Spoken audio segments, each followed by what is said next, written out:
तो मैं संजय घरवाल आप सभी का हमारे YouTube चैनल PCM22 एजुकेशन में स्वागत करता हूं। और आज से हम सीटेट का क्लास स्टार्ट करने जा रहे हैं, जिसमें सबसे पहला जो क्लास है या जो पहला जो टॉपिक है वो है आपका अभिप्रेरणा का। तो आज हम अभिप्रेरणा के बारे में चर्चा करेंगे कि अभिप्रेरणा क्या होती है, कैसे काम करता है, कितने प्रकार होते हैं। आइए देखते हैं। तो यहाँ पे जो हम लोग एक शब्द प्रयोग करते हैं अभिप्रेरणा, जिसको हम लोग बोलते हैं मोटिवेशन।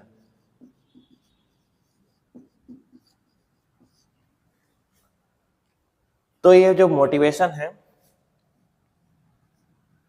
ये करता क्या है? तो जो मोटिवेशन होता है वो आपको किसी कार्य को करने का बोध कराता है।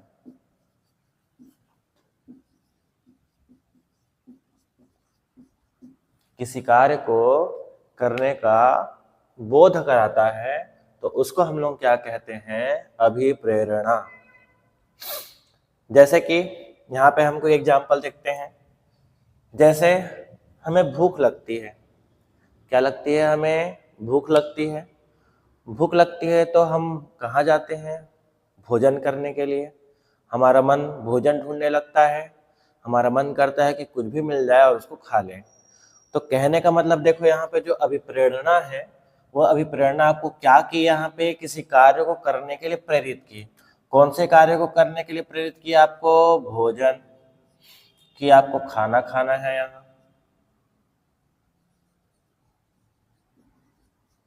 खाना खाना है आपको, ठीक है, भोजन करना है आपको। भोजन करने के लिए आपको कौन प्रेरित किया यहाँ पे? तो आपका भूख।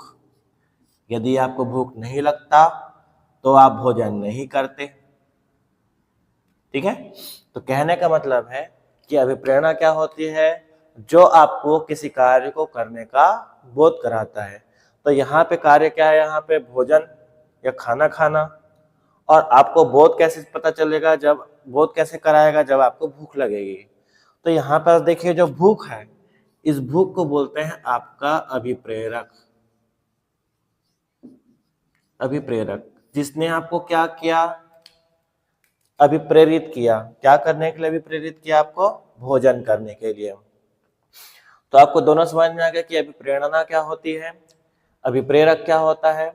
अभिप्रेरणा क्या होती है? जो आपको किसी कार्य को करने का बोध कराती है।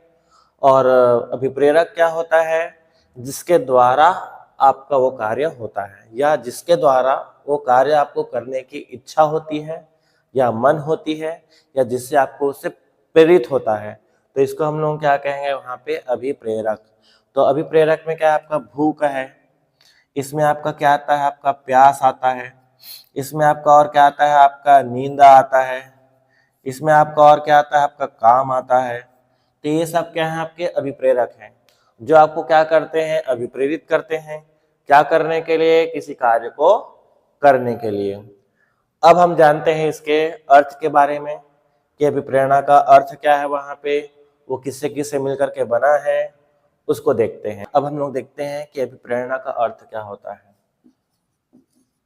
तो देखो, जो अभी आपका अभिप्रेरणा के बारे में हम बात किए हैं, तो अभिप्रेरणा क्या होती है? एक प्रकार की उत्तेजना होती है। एक प्रकार की क्या होता है? आपका उत्तेजना होता है, जो आपको उत्तेजित करता है किसी कार्य को करने के लिए, ठीक है। इतना हो गया कि अभिप्रेरणा क्या होता है? एक उत्तेजना होता है, ठीक। अब अभिप्रेरणा किससे बना है? तो देखो, जो अभिप्रेरणा जो शब्द है वो लैटिन भाषा के,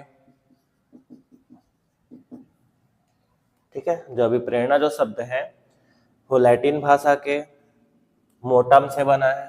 मोटम, मोटम इसका अर्थ होता है, जिसका अर्थ होता है मूल मोटर या मोशन। मूल मोटर या मोशन। तो इसका अर्थ क्या होता है? तो देखो, यहाँ पे जो अभिप्रेरणा है वो लैटिन भाषा का शब्द है। लैटिन भाषा के किससे बना है? आपका मोटम से बना है। जिसका अर्थ क्या होता है, मूल मोटर या मोशन। मूल मोटर कहने का मतलब है कि जो जो जो आपको क्या करता है, कार्य को करने के लिए मोटिवेट करता है। तो इसको हम लोग क्या किए हैं, यहाँ पे मूल मोटर बोले हैं। अब यदि हम लोग मूल मोटर में यहाँ पे एग्जांपल लेंगे तो बताया जस्ट मैं आपको, भूख, प्यास, नींद, तो ये सब चीज किस में आएगा, आपका मूल मोटर या मोशन में आएगा, जो आपको क्या करता है, किसी कार्य को करने के लिए प्रेरित करता है। अब आइए हम देखते हैं इसकी परिभाषाओं के बारे में कि हमको कैसे पता चलेगा कि यहाँ पे अभिप्रेरणा का प्रयोग हो रहा है, यहाँ पे जो व्यक्ति है या जो विद्यार्थी है वो अभिप्रेरित है। आइए अब हम उसको देखते हैं। आइए अब हम लोग देखते हैं अभिप्रेरणा की कुछ परिभाषाएं। तो देखिए यहाँ पे अभिप्रेरणा की 2 परिभाषाएं लिखी हुई है। सबसे पहला परिभाषा देखो क्रैच के अनुसार, दूसरा जो परिभाषा है वो गुड के अनुसार है। तो देखो क्रैच के अनुसार परिभाषा क्या है कि अभिप्रेरणा का प्रश्न क्यों का प्रश्न है। अभिप्रेरणा का प्रश्न क्यों का प्रश्न है, अर्थात जहां जहां हम लोग क्यों शब्द प्रयोग करते हैं, जहां जहां हम लोग क्यों शब्द प्रयोग करते हैं तो हमको पता चल जाता है कि यहाँ पे अभिप्रेरणा हो रही है। जैसे कि हम खाना क्यों खाते हैं, हम पानी क्यों पीते हैं, हम काम क्यों करते हैं, हमें पैसा क्यों चाहिए। तो यहाँ पे जो क्यों जो शब्द है, तो जहां जहां आप क्यों लगाते हैं और क्यों लगाने से जब आप उसका उत्तर ही ना मिल पाए कि क्यों क्यों मतलब एक सही उत्तर नहीं मिल पाता है, तो आप समझ जाइए कि वहां पे अभिप्रेरणा हो रही है। अब हम भोजन क्यों करते हैं, क्योंकि हमको भूख लगती है। हमें पैसा क्यों चाहिए, क्योंकि हमें अपनी सुख सुविधाएं पूरी करनी है, हमारी दैनिक आवश्यकताएं पूरी करनी है। तो जहां जहां हम क्यों जोड़ते हैं, जहां जहां हम क्यों का प्रयोग करते हैं, तो वहां पता चल जाता है कि यहाँ पे अभिप्रेरणा का प्रयोग हो रहा है।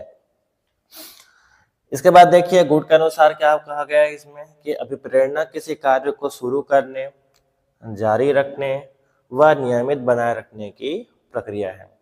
खासकर आपने देखा होगा कि अभी जितने भी जो विद्यार्थी हैं जो कंपटीशन एग्जाम की तैयारी कर रहे हैं, तो जब कोई पेपर दिलाने जाते हैं और पेपर दिला करके आते हैं और जब रिजल्ट आता है और जब वो फेल हो जाते हैं तो बहुत ज़्यादा हताश हो जाते हैं कि हमारे एक एग्जाम नहीं निकल रहा है, या रोने लग जाते हैं या और कुछ करने लग जाते हैं। तो कहने का मतलब क्या है यहाँ पे आपका कि जब अभिप्रेरणा अभिप्रेरणा क्या है यहाँ पे, किसी कार्य को शुरू करने, जारी रखने और नियमित बनाए रखने की प्रक्रिया है। तो जब आप असफल होते हैं तब आपको वहाँ पे मोटिवेशन की आवश्यकता पड़ती है कि फिर से आप क्या करें, फिर से आप नए सिरे से पढ़ाई करें, फिर से आप अच्छे से तैयारी करें और फिर से आप क्या करें, उस पेपर को दिलाएं और इस बार आप सफल हों। तो इसके लिए आपको क्या आवश्यकता पड़ता है, वहाँ पे आपको इसके लिए आपको भी प्रेरणा की आवश्यकता पड़ती है। इसके बाद क्या होता है, जब भी आप कोई नया बिजनेस स्टार्ट करते हैं तो जब आप पहले महीने में रहते हैं, दूसरे महीने में रहते हैं, तीसरे महीने में रहते हैं, तो आप लॉसेस होती रहती है, आपको लॉस होता रहता है, फायदा कम होता है। तब भी आपको लगता है कि चलो छोड़ो हटाओ, अब बिजनेस बंद करेंगे। तब भी आपको किसकी आवश्यकता पड़ती है, यहाँ पे अभिप्रेरणा की आवश्यकता पड़ती है। क्योंकि आपने एक बिजनेस जो स्टार्ट किया था वो किसके आधार पे स्टार्ट किया था कि मैं अच्छा से पैसा कमाऊंगा, उसे मैं अपनी जरूरतें पूरा करूंगा। लेकिन जब आपने काम तो शुरू कर दिया, लेकिन उसको जारी रखने के लिए आपको फिर से मोटिवेशन की आवश्यकता चाहिए।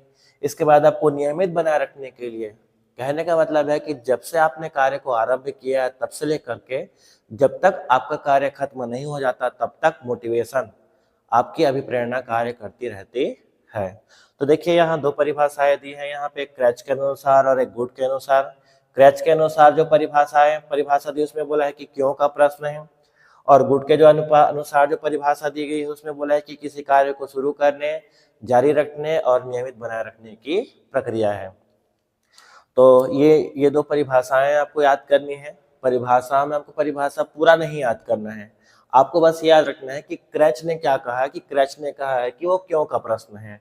तो आपको क्रैच को याद रखना है क्यों से, और गुड को याद रखना है आपको कि कार्य को शुरू करने, जारी रखने और नियमित बनाए रखने की प्रक्रिया के बारे में बताया है ऐसा करके। क्योंकि जब आपके में ये क्वेश्चन आता है या आपके में परिभाषा पूछी जाती है तो परिभाषा तो लिखा रहेगा, सिर्फ आपको शिक्षा शास्त्री का नाम को पहचानना रहेगा कि किस शिक्षा शास्त्री ने उस परिभाषा को दिया है। अब आइए जानते हैं हम लोग इसके सोपान के बारे में। इसके सोपान क्या क्या हैं। तो आइए अब हम देखते हैं अभिप्रेरणा के सोपान। तो देखिए अभिप्रेरणा के यहाँ पे 3 सोपान है, आवश्यकता, चालक और उद्दीपक या प्रोत्साहन। तो जैसे कि मैंने आपको एक एग्जाम्पल दिया था, वह एग्जाम्पल क्या था कि जब हमें भूख लगती है तब हम भोजन करते हैं। तो देखिए यहाँ पे चालक क्या है, भूख। चालक जो उसको क्या करता है, आगे की ओर लेकर के जाता है। कहाँ लेकर के जाता है, आगे की ओर लेकर के जाता है कि जब आपको भूख लगेगी तो आप आगे कहाँ जाओगे, भोजन की ओर। कहाँ जाओगे आप, भोजन की ओर। और आप क्या करोगे, भोजन ढूंढोगे और भोजन आपको करना पड़ेगा या आप भोजन करेंगे। अब यहाँ पर देखिए आवश्यकता। अब हमको भूख क्यों लगी, वहां पे कहा था ना, यहाँ पे आपके क्रैच ने क्या कहा था कि जो अभिप्रेरणा होती है वो क्यों का प्रश्न है। तो देखिए आपको भूख क्यों लगेगी, एक प्रश्न आ गया यहाँ पे कि भूख आपको क्यों लगी। क्यों लगी, क्योंकि हम इंसान हैं और हम इंसानों को हमारे दैनिक कार्यों को करने के लिए ऊर्जा की आवश्यकता होती है। तो आपको भूख कब लगेगी, जब आपकी ऊर्जा में कमी होगी। तो जब आपकी ऊर्जा में कमी होगी, मतलब ये आपकी आवश्यकता है कि ऊर्जा में कमी होगी आपको। तो जब आपकी ऊर्जा में कमी होगी तो आपको भूख लगेगी। भूख लगेगी मतलब आप कहाँ जाएंगे, चालक की ओर जाएंगे। चालक क्या है आपका, भूख।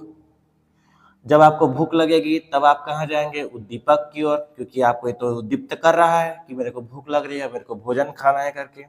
तो अब यहाँ पर आप चालक से कहाँ जाएंगे, उद्दीपक। उद्दीपक के पास या प्रोत्साहन के पास। कहने का मतलब जब आपको भूख लगेगी तो आप कहाँ जाएंगे, भोजन के पास। तो भोजन क्या है आपके लिए, यहाँ पे प्रोत्साहन है, या भोजन क्या है आपके लिए, यहाँ पे एक उद्दीपक है। तो क्लियर हुआ यहाँ पे। तो देखिए अभी प्रेरणा के क्या होते हैं, 3 सोपान होते हैं। कौन कौन सा होता है यहाँ पे, आवश्यकता, चालक और उद्दीपक। तो देखिए आवश्यकता क्या होती है, कुछ भी हो सकता है, ऊर्जा हो सकता है, पैसा हो सकता है, कोई भी चीज हो सकता है जो आपकी आवश्यकता या नीड है। जब आपको आवश्यकता होगी तो आपको चालक चालक क्या करेगा, तो चालक क्या करेगा, आपको वहां पे आगे की ओर भेजेगा। वह भेजेगा कहाँ भेजेगा, आपको आपके लक्ष्य की ओर प्रेरित करेगा कि आपका लक्ष्य क्या है। और आप जब तक उस लक्ष्य को प्राप्त नहीं करेंगे तब तक चालक आपको लक्ष्य की ओर प्रोत्साहित करता रहेगा। कहने का मतलब है कि यदि मुझे भूख लगती रहेगी तो जब तक मैं खाना नहीं खाऊंगा तब तक चालक मुझे संदेश भेजता रहेगा कि तुमको भोजन करना है। तो यहाँ पर देखो जो चालक है वो प्रोत्साहन के द्वारा क्या होता है, संतुष्ट होता है। ठीक है, तो इतनी सारी चीजें हैं इसमें। तो प्रेरणा के सोपान में आपको याद रखना है कि आवश्यकता, चालक और उद्दीपक होता है। आवश्यकता, चालक और उद्दीपक आपस में जुड़े हुए हैं। आवश्यकता पहले आएगा, उसके बाद एक चालक आएगा, उसके बाद आपको क्या आएगा, यहाँ पे उद्दीपक या प्रोत्साहन आता है। अब आइए अब हम लोग जानते हैं इसके प्रकार के बारे में कि अभिप्रेरणा के कितने प्रकार होते हैं। हम जानते हैं यहाँ पे अभिप्रेरणा के प्रकार के बारे में। तो देखिए अब यहाँ पे अभिप्रेरणा 2 प्रकार के होते हैं। कौन कौन से होते हैं, एक होता है आंतरिक या बाह्य, या होता है आपका जन्मजात या अर्जित। ठीक है, देखो यहाँ पे आंतरिक अभिप्रेरणा है और बाह्य अभिप्रेरणा है। ये आपको जन्मजात और अर्जित भी दे सकता है कि अर्जित अभिप्रेरणा क्या है या जन्मजात अभिप्रेरणा क्या है। तो देखो आंतरिक अभिप्रेरणा ही जन्मजात अभिप्रेरणा है और बाह्य अभिप्रेरणा ही क्या है, वहां पे आपका अर्जित अभिप्रेरणा है। तो सबसे पहले हम लोग जानते हैं आंतरिक या जन्मजात अभिप्रेरणा के बारे में। तो आंतरिक कहने का मतलब होता है कि जो अभिप्रेरणा जो हमारे मन से निकलती है, हमारे शरीर के अंदर से निकलती है, या हमारी स्वाभाविक क्रियाओं से निकलती है, या हमारे संवेगों से निकलती है। तो इस प्रकार की जितनी भी जो हमारी अभिप्रेरणाएं हैं वो सब किस में आ जाएगा, आपका आंतरिक या जन्मजात में आ जाएगा। जैसे कि जब आप क्या करते हैं, जब आपको भूख लगती है तब आप भोजन करते हैं। तो देखिए यहाँ पे भूख क्या है, आपका आंतरिक है। इसके बाद देखिए प्यास, नींद, काम, संवेग और जितनी भी हमारी मूल प्रवृत्तियां हैं ये सब किस में आती है, आपकी आंतरिक अभिप्रेरणा में आती है। इसके बाद देखिए इस तरफ हमारे पास क्या है, बाह्य अभिप्रेरणा या अर्जित अभिप्रेरणा क्या होती है। तो अर्जित अभिप्रेरणा या बाह्य अभिप्रेरणा क्या होती है? जो हमें बाह्य रूप में मिलता है। बाह्य रूप में मतलब किसी के द्वारा सांत्वना दिया जाता है या प्रोत्साहन दिया जाता है या हमको पुरस्कार दिया जाता है या बोलता है कि आप इस कार्य में अच्छे हैं, आप इस कार्य में निपुण हैं, आप इस कार्य में अपना भविष्य बना सकते हैं। तो ये सब क्या है आपके बाह्य या अर्जित अभिप्रेरणा के क्या है उदाहरण है। जैसे यहाँ पर देखिए कुछ उदाहरण है, आपका पुरस्कार है, दंड है, निंदा है आपका और प्रशंसा है। तो देखिए यहाँ पे अभिप्रेरणा के दो प्रकार होते हैं, एक होता है आंतरिक, एक होता है बाह्य। आंतरिक को और क्या बोलते हैं? जन्मजात बोलते हैं। और बाह्य को और क्या बोल सकते हैं? अर्जित बोल सकते हैं। तो आंतरिक कहने का मतलब जो कि हमारी मूल प्रवृत्तियों से हमारे संवेग हो गए, हमारी स्वाभाविक क्रियाएं हो गई, वहां से जो अभिप्रेरणा आती है उसको आंतरिक अभिप्रेरणाएं बोलती हैं। और आंतरिक अभिप्रेरणा को छोड़ करके जितनी अन्य अभिप्रेरणाएं हैं, जैसे आपका पुरस्कार है, दंड है, निंदा है, प्रशंसा है, तो ये सब किस में आता है? आपका बाह्य अभिप्रेरणा में आता है। तो इस प्रकार यहाँ पे देखिए अभिप्रेरणा के दो प्रकार हैं। इसी प्रकार अभिप्रेरणा के और दो प्रकार होते हैं। कहने का मतलब हम यहाँ पे आंतरिक को ही दो भागों में बांट सकते हैं, बाह्य को ही दो भागों में बांट सकते हैं। तो अब हम जानते हैं कि अभिप्रेरणा के और दो प्रकार कौन कौन से हैं यहाँ पे। अब हम देखते हैं अभिप्रेरणा के प्रकार। तो देखिए अभिप्रेरणा दो प्रकार के होते हैं, कौन कौन से? एक होता है सकारात्मक, एक होता है आपका नकारात्मक। तो सकारात्मक अभिप्रेरणा क्या होती है? तो सकारात्मक अभिप्रेरणा वह अभिप्रेरणा होती है जिससे हमारे ऊपर एक सकारात्मक प्रभाव पड़ता है, मतलब अच्छा प्रभाव पड़ता है। जब हमको सकारात्मक अभिप्रेरणा दी जाती है तो हम उसी कार्य को और आगे करने के बारे में सोचते हैं या और अच्छे से उसको आगे बढ़ाने के बारे में सोचते हैं। अब यहाँ पे देखिए नकारात्मक अभिप्रेरणा क्या है? लेकिन उसी कार्य को यदि हमको कोई कुछ बोलता है उसमें, या हमारे बारे में अपशब्द बोलता है, या हमारा अपमान करता है, या हमारी निंदा करती है, तो हमको लगता है कि नहीं यार, अब हमको इस काम को छोड़ देना चाहिए, अब हम ये काम नहीं करेंगे। या लोग हंसते हैं हमारे ऊपर तो हमको ये कार्य नहीं करना है, इस कार्य को आपसे हम लोग नहीं करेंगे। तो इस प्रकार की जो होती है वो आपका नकारात्मक अभिप्रेरणा होती है। तो देखिए यहाँ पे सकारात्मक अभिप्रेरणा क्या होती है? जो आपके ऊपर सकारात्मक प्रभाव डालती है। और देखिए यहाँ पे जो नकारात्मक अभिप्रेरणा होती है वो आपके ऊपर नकारात्मक प्रभाव डालती है। इसमें क्या होता है? आप अपने कार्य को आगे की ओर बढ़ाने के लिए चालू करेंगे और आगे बढ़ाने के बारे में सोचेंगे। किंतु जब नकारात्मक अभिप्रेरणा जब आपको मिलती है तब आप अपने ऊपर ही शक करने लगते हैं, अपनी क्षमताओं को कम आंकने लगते हैं, आपको लगता है कि अब मुझे काम छोड़ देना चाहिए। तो ये सभी चीजें आपकी नकारात्मक अभिप्रेरणा में आती है। तो यहाँ पे देखिए सकारात्मक अभिप्रेरणा के कुछ उदाहरण दिए हैं, पुरस्कार, प्रशंसा, सफलता। यहाँ पे देखिए नकारात्मक अभिप्रेरणा के कुछ उदाहरण दिए हुए हैं, यहाँ पे निंदा, असफलता और दंड। तो इसी प्रकार और अभिप्रेरणा के बारे में हम लोग अगले क्लास में चर्चा करेंगे। तो ऐसे ही अच्छे वीडियो के लिए और सीटेट से संबंधित समस्त जानकारियों के लिए आप हमारे साथ बने रहिए। धन्यवाद।